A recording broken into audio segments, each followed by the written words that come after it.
करोगे बॉस, किन किन को मॅनेज करोगे. पूर्वी काय होतं, प्रमुख 4 माध्यम समूह झाले मॅनेज. आता असं होत नाही. आणि म्हणून मला असं वाटतं की या प्रकारे प्रत्येकाचं छोटं दैनिक, छोटं युट्यूब चॅनल हे सुरू होणं म्हणजे सुळसुळाट नाही, कुत्र्यांच्या छत्र्या नाहीत, हे माध्यमांचं लोकशाहीकरण आहे. आणि म्हणून गल्ली बोळातल्या युट्यूब चॅनलचं मी स्वागत करतो. फक्त एक लक्षात ठेवा, आपला अंकुश कायम असला पाहिजे, लोकांनी घाबरलं पाहिजे. मध्यंतरी मी चंद्रपूरला गेलो होतो. तिथले एक मंत्री, जुनी गोष्ट आहे, त्यामुळे ते मंत्री होते, ते माझ्या सोबत होते. सगळे सुरू झालं.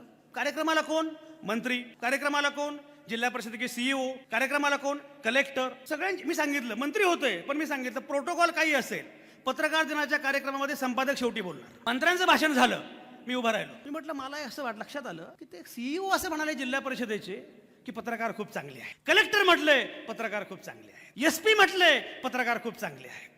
मंत्री म्हटले पत्रकार खूप चांगले आहेत. मी संपादक म्हणून सांगतो काहीतरी गडबड आहे.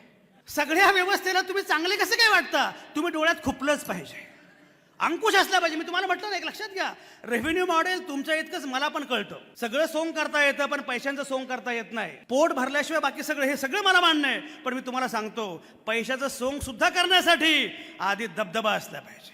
आणि म्हणून इथून पुढे जे काही करायचंय ना, ठणकावून करा, मागून नाही.